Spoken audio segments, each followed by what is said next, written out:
It is Bronze and Modern Gods. Se llama Juan. Se llamo Richard. Espanol. Oi. Hey, thanks for joining us. Hey, surprise, we're here. It's a bonus episode. It's Friday. We've got viewer mail coming up. But first, Richard, I have to give you a shout out and give a shout out to our friend there in Northeast Ohio, Gary, who is a big fan of the show and kind of knows me better than I know myself, I think, in some respects. Would that be a fair thing to say? Yes. He came across a specific comic book. He actually thought you might be interested in it. And I kind of pishawed it because I thought it was the wrong, different book. Turns out that it was a book that you really wanted.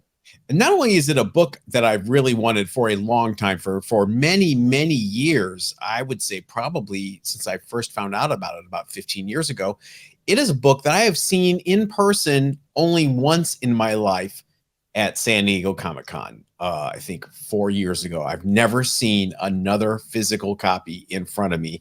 And without any further ado, it is Peanuts, the one-shot from United Features, who was the syndicator of the Peanuts comic strip. They actually had I'm trying to get into the shot and get myself in the shot at the same time.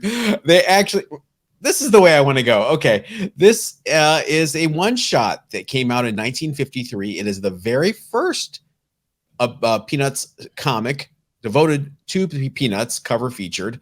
They first appeared in, it's kind of a tie, Tip Top Comics 173 and United Comics number 21 both came out the same month, and they both reprinted a few pages of Peanuts. Those are the first Peanuts in comics, but this is the first, I guess, solo Peanuts in comics, and a very scarce book. It didn't, Peanuts was not Peanuts back then. Didn't sell very well, I don't think, but this is a beautiful copy, gorgeous. And I am super happy and I'm super excited. It came today just in time to record. And I appreciate it from you, Richard, for negotiating it, and for Gary for thinking of me. Gary, you know me better than I know myself. I just hooked two friends together. That's all I did. So I'm glad you were able to make your dreams come true, and Gary got a nice little chunk of change out of it too. Here's the thing. That's one of the books that should have been on my 2022 goals, which we reviewed last week, but I had no idea that it was even a possible or achievable. I mean, I've seen more copies of Captain America Comics 74.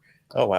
Than I have of that book. I physically have owned Captain America Comics 74. This is the first time I've ever owned this book. So I am super excited.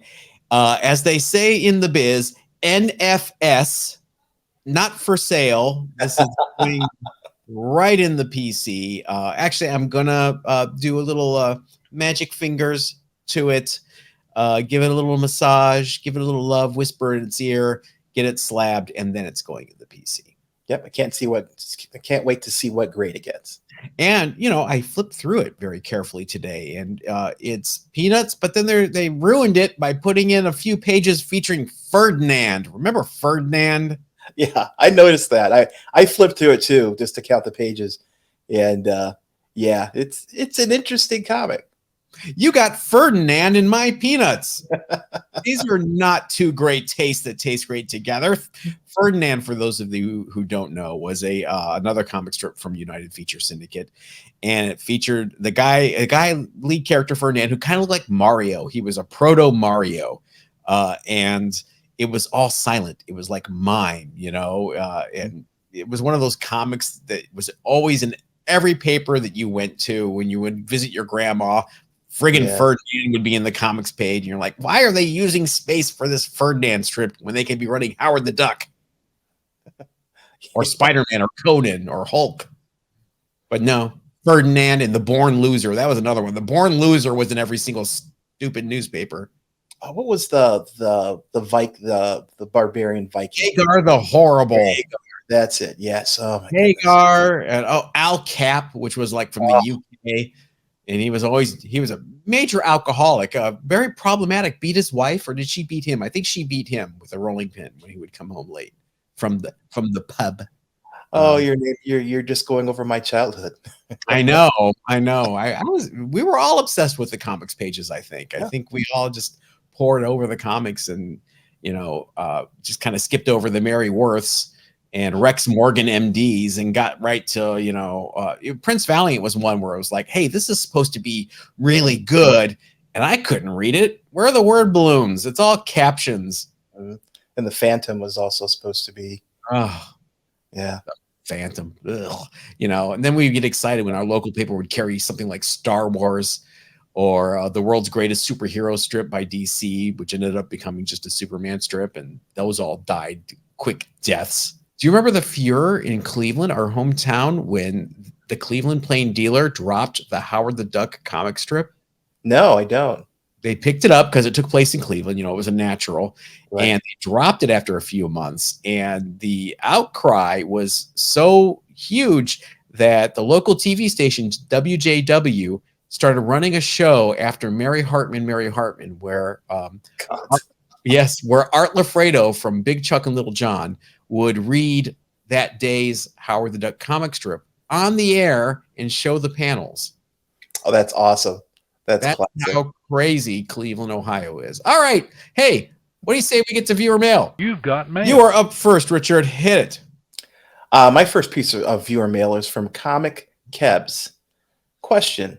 When it comes to buying big keys like AF-15, Amazing Fantasy 15, do you have confidence in purchasing it with cash at conventions? I would think, that that would tick the boxes for in-person examinations and transaction. But price-wise, any chance that a cash offer for a big book like that would be accepted below what a convention seller lists? Long-time listeners to the show know why I'm laughing, but go ahead, Richard. He's laughing because I bought my Fantastic Four #5 with an envelope full of hundreds. Counted them out one by one in front of everybody like an idiot. But yeah, this is a different story. This is an order of magnitude more than that. I paid $3,700 for that Fantastic Four. The AF-15 is going for around 30 grand. It's I first of all, I'm not carrying that kind of money around. I'm just not.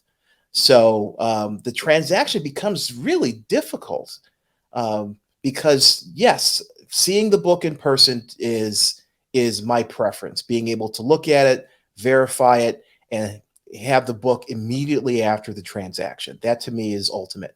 Trying to buy a book through the mail and trusting our postal system or UPS or FedEx and the other person who may be in a completely different state is problematic when you're talking about books that cost as much as a car.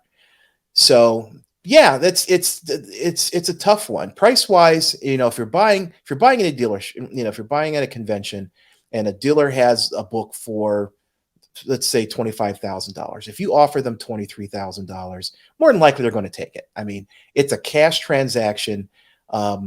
It's much easier to deal with selling these kinds of book face to face. And if I was a dealer, I'd be happy to reduce my level of stress trying to sell this thing, over the internet by doing an in-person transaction. So I would definitely lead with a lower offer.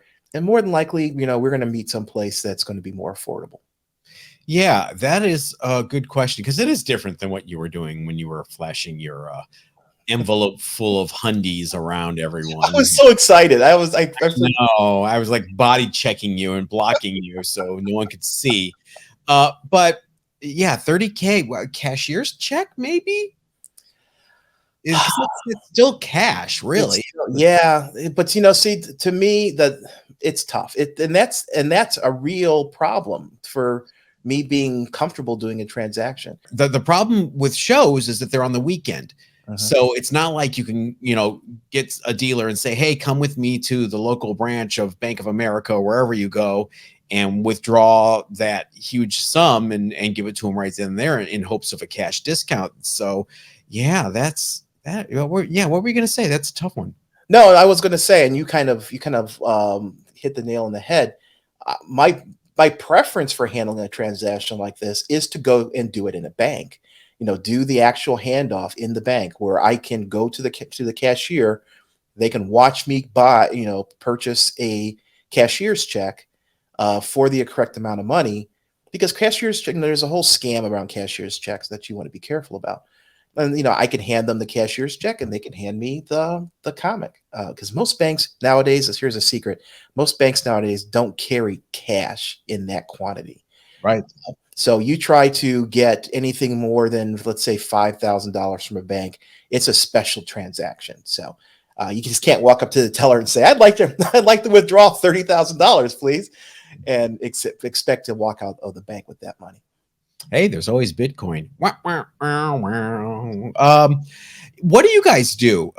I'm talking to you, viewer/listener. Some of you are pretty high rollers, we know. Tell us your experience in the comments. Let us know how you handle big transactions like that, because we are actually quite curious. Zell?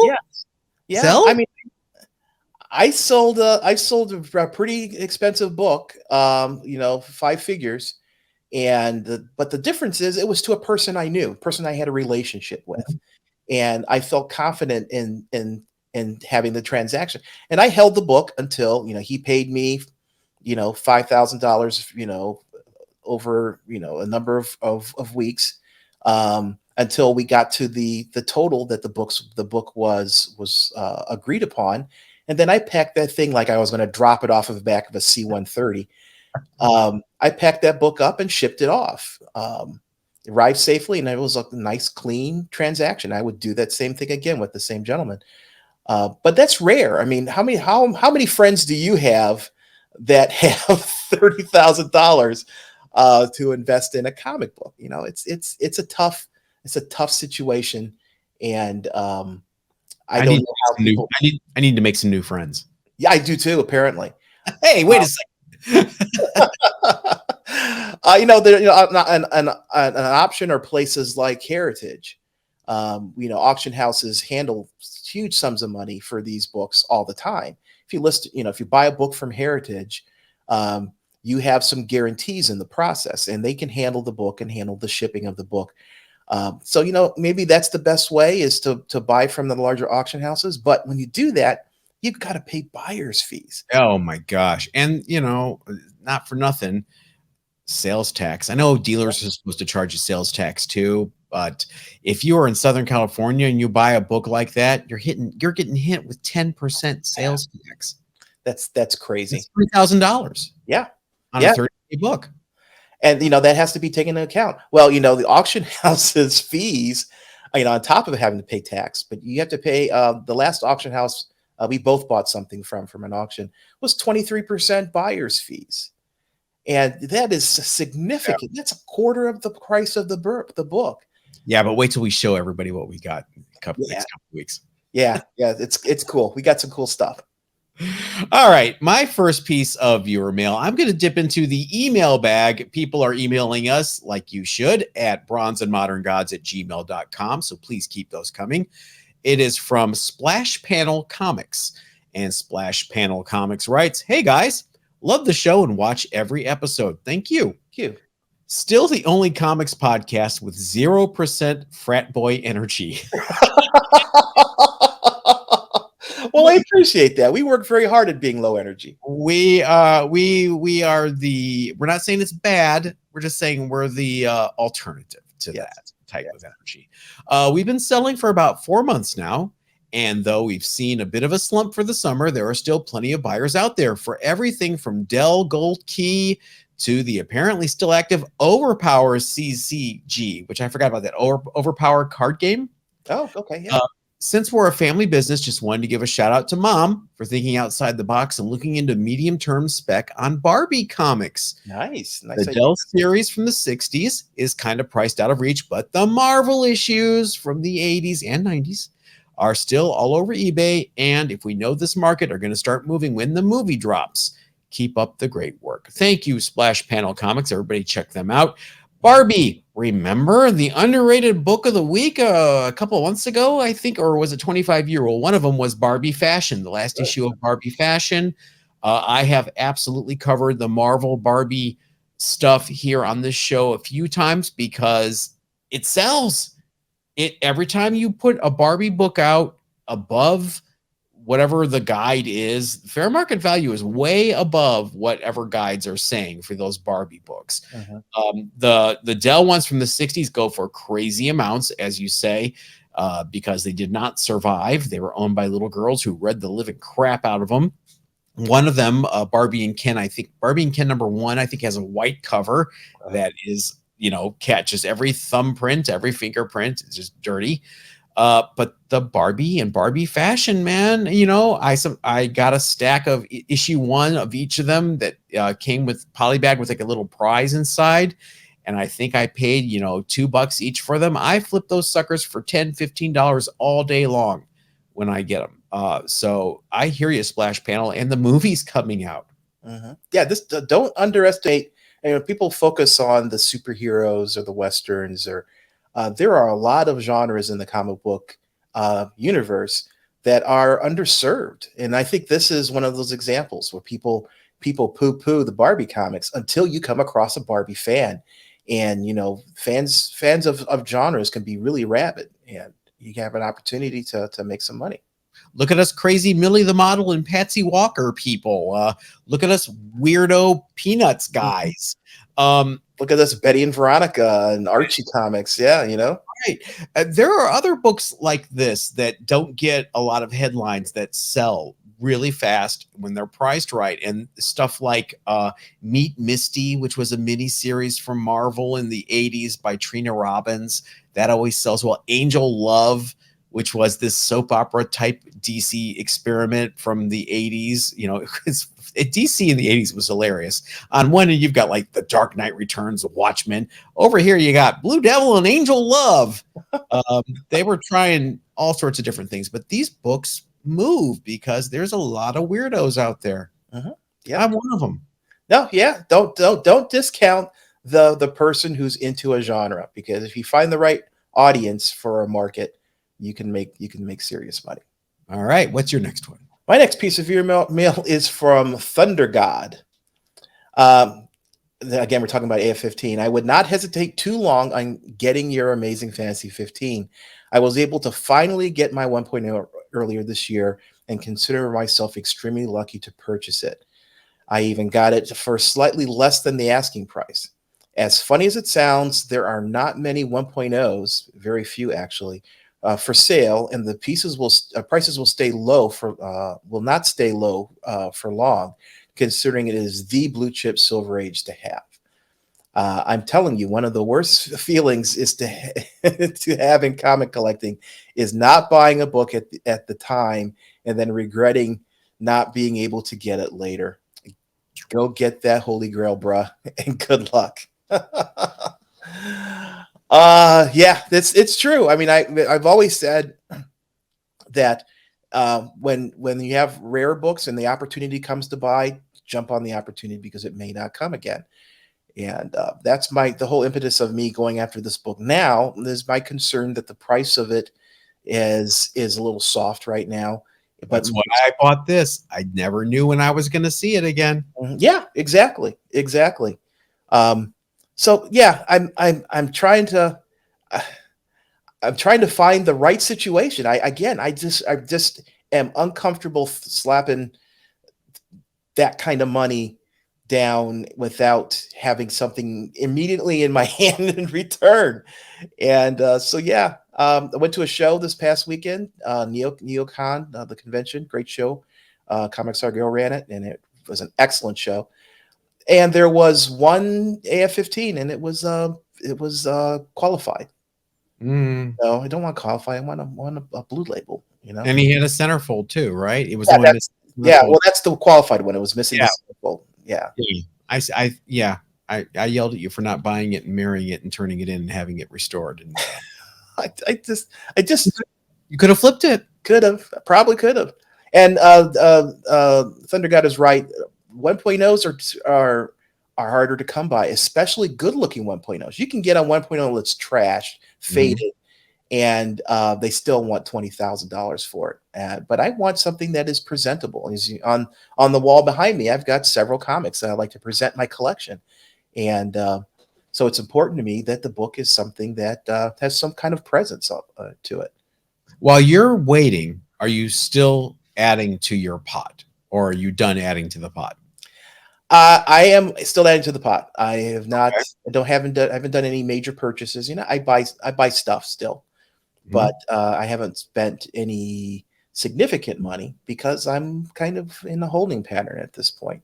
Are you going to get to the point where you get to a dollar amount and you're going to tell yourself, "Ah, I cannot spend this on a comic book"? I hate to say that, but I'm kind of there now. Oh no! Yeah, because I've got permission from the wife. I know there's no spousal anger that will be roused from me buying the book. Um, and I've got the cash, but it's like, do I really want to invest that much money in a single piece that sits on my wall? All right, let me put on my Susie Orman hat, if I may. Let me put on my Susie Orman Southwestern inspired vest, because that's all she ever wore were Southwesterns. Um, what gives you a higher rate of return on your investment? An Amazing Fantasy 15 or an aggressive bond purchase over 5 years, 5 to 10 years? Or 5 to 10 years? Mhm. Probably the AF-15. The AF-15 blows it away. Look at the trend on both of those. Look at securities, look at bonds, look at I bonds versus the growth percentage over the 5 or 10-year period for AF-15. And there's your answer. Yeah. It's an investment. You're not just buying it because, yay, it's a toy and I get to have it. You're actually going to have something for retirement if you need it. Yeah, that's true. That's true. I'm like a little I'm like hot stuff the devil on your shoulder. Oh, it's when you get to that point, and when I have no problem spending 5 figures on a comic book. Okay, Mhm. I'm at a point in my life where I'm blessed and I'm able to afford that. We're, Just we're older and we have more insurance. Yes. yes, yes. Mhm. When you get to when you get to the mid 5 figures, then it starts to be more of a. What else would you do with it? That's true. My kids don't need to go to college. Right? They're old. Who paid for your college, huh? Who paid for mine? Right here, I'm looking at him in the mirror. No. That's who paid for my college. Schlepping around in Fort Knox, Kentucky, in December in the snow on a 25-mile road march at the end of basic training. All right, kids, I'm going to stop right now. Kids today. Let's get back to the mail. What do you say? The show is way off the rails the last couple of weeks. Jason Gordon writes us at bronzeandmoderngods@gmail.com. Jason says, greetings, John and Richard. I found the recent segment about your favorite all-time issues truly awesome, and it piqued my interest to check out Captain America issue 193 for that killer Kirby art and to read all about the Mad Bomb. Yeah. Feel the genuine love that John has for that book, my favorite book of all time. I love it. I feel the same about Daredevil Love and War, which I read dozens of times growing up and still to this day am amazed at the Bill Sienkiewicz art. You were reading the graphic novel Love and War by Frank Miller and Bill Sienkiewicz as a kid? Man, It's a hardcore kid. I hope you're okay, Jason. I eventually had my childhood copy that is literally falling apart, signed by both Frank Miller and Sienkiewicz. I love that. That is awesome. I really feel like I need to up my game like John and get a shirt with that cover. LOL. Every time you guys reminisce about an old favorite issue, it feels like a refreshing change of pace over other shows where a back issue interest always feels spec-driven. While on a recent visit to Heroes Con, I have to brag that I picked up a copy of that Cap issue as well as issue 180, First Nomad. I can honestly say they did not disappoint. Keep building the momentum. You guys are doing great work. Signed, Jason G. Thank you, Jason. And thank you for the comment, keep building the momentum. I call that comment in particular out because I can't tell you how many DMs and messages Richard and I get where people are like, why don't you have 10,000 subscribers? Why don't you guys have 20,000? You're the best show. And we love hearing that. But we're fine where we're at. And by that, I mean, it's been an organic, truly slow build. And I would rather have 4,200 people that actually watch this show and enjoy it than 10,000, subscribers that pop in for 10 seconds a week and says, all right, I'm out. I just wanted to see what the number one book was. Bye. Right, right. The purpose of this show is not viewership. The purpose of this show is an expression of John and my love for comics, and we are sharing that love with the audience that wants to hear it. I mean, it really is that intimate, and I would rather, just like John says, I'd rather have a smaller audience that enjoys and listens and engages than to have an audience 10 times as large that is distant. And just that reminds me, visit bronzeandmoderngods.com, buy a t-shirt, buy a mug, buy a coffee, buy a hat. Just kidding. Don't do any of that. Richard, what is your next piece of viewer mail? My next piece is from Dart Fluke. I like that name. Cerebus fan here. The first 100 issues were solid. Absolutely agree. Ups and downs after that, with some arcs unreadable. I absolutely agree with that too. I will try to read the whole thing again. Godspeed. Yeah. The weirdness starts after the halfway point. Yeah. The first part is awesome. The first story arcs are great. It's a parody of Marvel comics and Conan the Barbarian. You've got Wolveroach. You've got a parody of Elrod, the elf. It's just a great story. It's fun. It's enjoyable reading, and it serves its no master. It just really decides to be enjoyable. And then at some point, Dave Sim turns or uses it as a vehicle to express his I don't want to say political, but his I will tell you exactly the point it happens. When he gets divorced from his co-publisher, that's when everything. Yeah. I never thought of that. That's when everything, starts swirling in the toilet. Yeah. He turns very misogynistic. He turns against feminism, and rabidly so. I mean, there's one thing to disagree with it, but it's another thing to put it up on a pedestal and it's just zany cuckoo. Google it. Yeah. His most recent stuff is just completely unreadable. He has put out several comics recently that I have bought because I'm a fan of Cerebus, and I started to read them and decided they don't make sense. They don't make sense. They are just the covers are cool because they're all like collage covers. Yeah. The word screed comes to mind. It's really, really difficult. But those first 100 issues are, I cherish them because they were a part of my childhood. I remember buying Cerebus, and I remember reading them. They're some of the first back issues that I ever bought because I wanted to read the story. I started around issue 20 or so, I believe, and I wanted to go back to the beginning. So I ended up buying. They had trade paperbacks. I bought those, and it started off so well, and just like Dark Fluke says, it's some of the arcs, because these are huge story arcs, just became unreadable. Dave decided out early that he was going to do exactly 300 issues, and when I was reading it around issues 20s through 30s, that was kind of depressed. Man, only 300 issues. This is some great stuff. By the time I stopped reading it, I decided 300 issues may be too many. He was a revolutionary, and I say that in the best sense. He was one of the first very successful self-publishers. Mm-hmm. You have the First Kingdom was around at that time as well, but Cerebus was in its own orbit. Helped start the direct sales market, really, if you think about it. He was the first one to do huge trade paperbacks, collecting runs. Mm-hmm. Those phone books, they used to call them phone books. It would be issues 1 through 25. He presaged Essentials, Marvel Essentials. He presaged trade paperbacks. This guy knew how to sell his art. And then something snapped. Did you read Glamour Puss? No, I didn't. By Dave Sim? No. I bought the first 3 issues, and like you, by about halfway through issue 1, I was like, what am I even reading?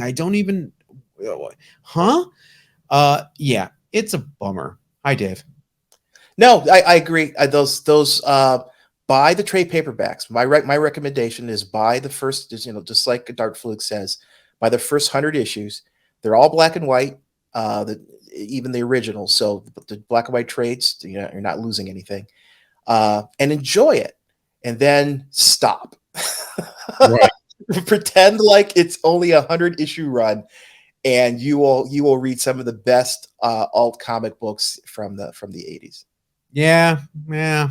I think we beat up poor Dave enough this week. Yeah, we have pretty much been brutal. But you know what? I It makes me sad. It does. I'm such a huge fan of the original storylines, and it got to a point where instead of word bubbles, he would have pages and pages of text with very great art. Gerhard did some great work, but it was really just this political screed that just kept going on and on and on, and it wasn't funny. It Mhm. wasn't entertaining. I was buying it because it was Cerebus, and I'd been reading it for years. And at some point, I decided I'm stopping this because this is not. I don't get any enjoyment out of reading this book. I don't mind a political screed even when I disagree with if it's thought provoking. If Right, it's it right. wasn't even thought provoking. It was like, oh, okay, you feel this way, and darn it, you're gonna feel this way. Okay, great, thanks. It's like having that crazy uncle that hates electric cars because he drives a semi. Uh, you're not gonna win that argument. Is Gerhard in the industry anymore? Is he I doing anything? no, that's a very good question. I have no idea. Up in the tundra, I think maybe in Canada where they were. My next piece of viewer mail is from Bruce.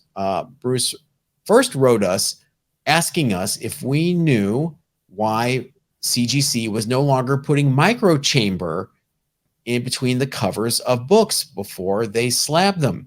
I had not even thought about that. I used to see microchamber all the time when I would crack open books and a couple pieces of microchamber paper would fall out, or sometimes it would slide around inside the slab and you could see the little edge of the white microchamber sticking out, which was really annoying. And before we had a chance to do a viewer mail segment, Bruce answered his own question. Bruce writes, hey guys, here is an update about what I wrote you a few days ago about CGC putting acid-free paper in books. And he attaches an email from Kaylee from the CGC offices. Nice. So I double checked on the microchamber registered trademark. I love that. Paper you're referring to. And it's essentially up to the grader's discretion if we put that paper in the slabs or not. Generally, it's only added to comics from the early 90s or older, and or comics that have a certain paper quality that would benefit from this type of paper being in the slab. Some comics, like the ones you mentioned, generally won't benefit from the paper being in the slab since these books are newer, so they do not add the paper. That does make sense, Bruce, because if you're referring to modern books that are on slick paper, glossy paper, as opposed to the good old-fashioned newsprint, microchamber paper is not going to do anything. The microchamber paper is there for that pulpy newsprint paper to absorb those gases, help the off-gassing, offset that. I'm probably going to get a few books back this week that will be packed with microchamber paper, stuff from the 50s, my Atlas stuff. That's the kind of stuff that they want to put that microchamber paper in. So I wonder how effective is microchamber paper? I mean, do we have any kind of hard information as opposed to just circumstantial information about its effect? Some people have put posts in the CGC forums doing like chemical tests, and I mean it gets crazy in those forums if you want to go down that rabbit hole. When I worked in the music industry, there was a forum called the Steve Hoffman Audiophile Forums, and you would have people arguing about the most minute detail about audio. That's what these forums are like. I can tell you from my experience, I have cracked open books from old label books that have microchamber, and the microchamber paper has staining on it. There's yellowing on the center going out, so it's absorbed. It has absorbed something over the years.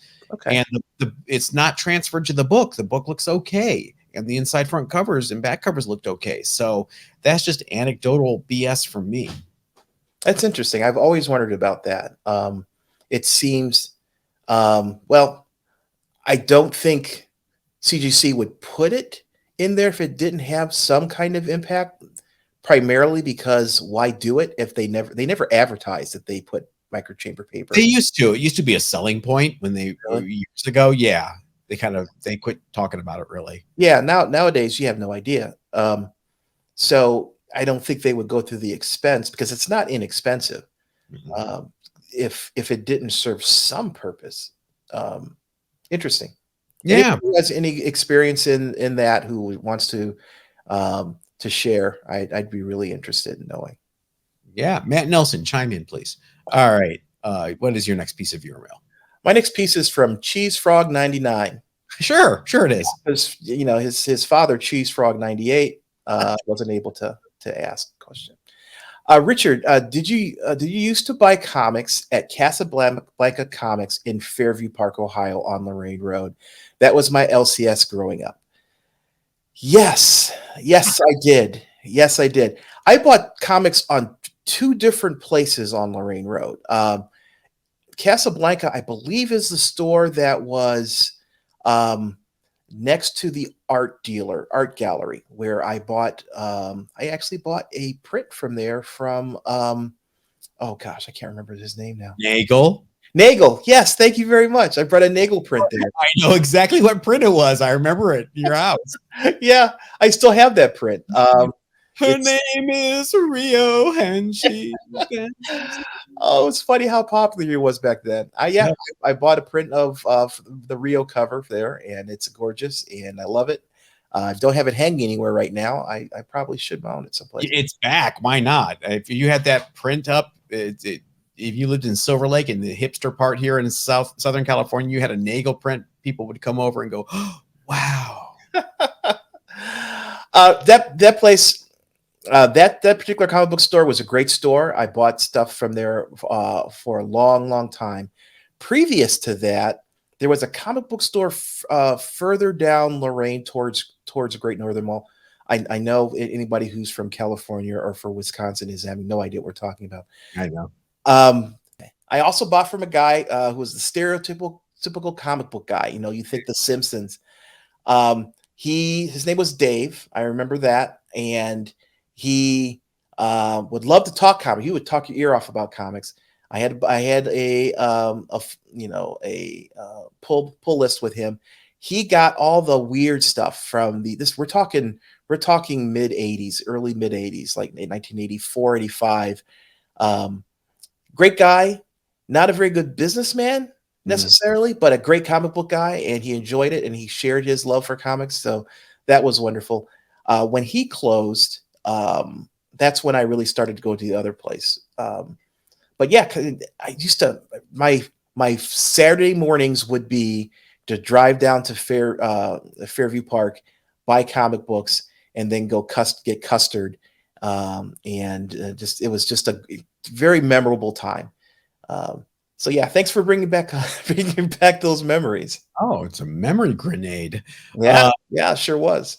My final piece of viewer mail is from Jonathan Osborne, who writes, that song I'm singing is the Broken Press Blues. Take a look at this picture, Richard. The handles snapped clean off of his press. I think I could jerry-rig this to work again. There's nothing electronic at issue. But do you guys recommend a vendor or a particular model for a replacement/upgrade? Thanks, Jonathan Osborne. Mr. Osborne, I do. I swear by my Seal 110S. It is a workhorse. I have had it going on 20 years now, believe it or not. It has never failed me. The fuse has never gone out. The lights still work. The handles are fine. It is a friggin' tank. Mm-hmm. Now, Seals are tough to find. You gotta hit that pavement. You gotta look on eBay. You gotta look on, I was gonna say Craigslist. Is Craigslist even a thing anymore? Yeah, it is. Yeah. Okay. I found mine on Craigslist, but that was back in the day when you could get a press and anonymous sex from Craigslist in the same time. I don't know if that's still the case. Monkeypox, people, it's a real thing. So I think if you cannot find a seal, look for what they call a Tussy, Tussy, on Amazon. They're super cheap. Do not let that scare you. They're really well recommended, well regarded. They do come from China. There are lookalikes, so be careful. I will have a link in the description of the real Tussy, but people swear by these Tussies, man. As a man who has both, I have a Seal 210, which is a slightly bigger version than what John has, and I have a Tussy, and I have them side by side, and I've used them both. I think the Seal is a better product, just overall. It is made of cast iron. This thing, you could use it as an anchor. Okay, it's a tank. It's literally a tank. It really is. It has so few moving parts that it's almost impervious to breakage. It is. It also heats evenly, and I have never had a problem where I've overpressed with this thing because it's really easy to set. I got mine off of Craigslist and look for t-shirt companies going out of business or upgrading their equipment. That's where I found mine. I got a t-shirt shop was selling theirs. I got it for $200 and some odd.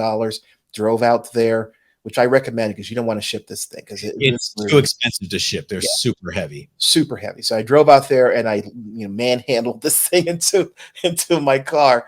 But it's worth it. I mean, if you can find one locally, that is my recommendation. Wholeheartedly buy a Seal, either the 100 series or the 200 series. They may cost a little more than the Tussy, but you will have it forever. You will pass it to your children. Your grandchildren will receive it lovingly from them. It will last you forever, and I think it's a great product. Now, Jonathan, if you're having problems finding a Seal, go ahead and get a Tussy because you already know kind of how to use it already. You have a similar looking model that is kind of infamous for that handle snapping off. So a Seal is ideal, but a Tussy will do you, especially since you kind of have a similar one. All right. The Seal is a 1960 Ferrari. Yep. Okay. It is a beautiful piece of machinery, not high tech. The Tussy is a 2022 Corvette. High tech. It's got a digital display on it. It has more moving parts because of that, but it does a great job. Depends what you want. If you want the classic beauty of the Ferrari, go with the Seal. If you want the brute force version of that, go with the Tussy. But go with the link in the description if you're going for a Tussy, because I don't want you to get stuck with a 2016 Kia Soul. Yeah, there are a lot of also RANs in the newer machines, Chinese, typically Chinese machines that are less expensive, and they're less expensive for a reason. And you want to maximize the value for your money. Agreed. All right, that is going to wrap up yet another bonus episode. You guys got an extra one this week. Lucky you. In the meantime, follow us on Facebook and Instagram at Bronze and Modern Gods. And Richard, if they're watching us on YouTube, what can they do to help us? They can like and subscribe because you don't want to do one and not the other. Right. What's wrong with you? Leave us a review on your favorite podcast platform as well. And we will catch you next time. Everybody stay safe.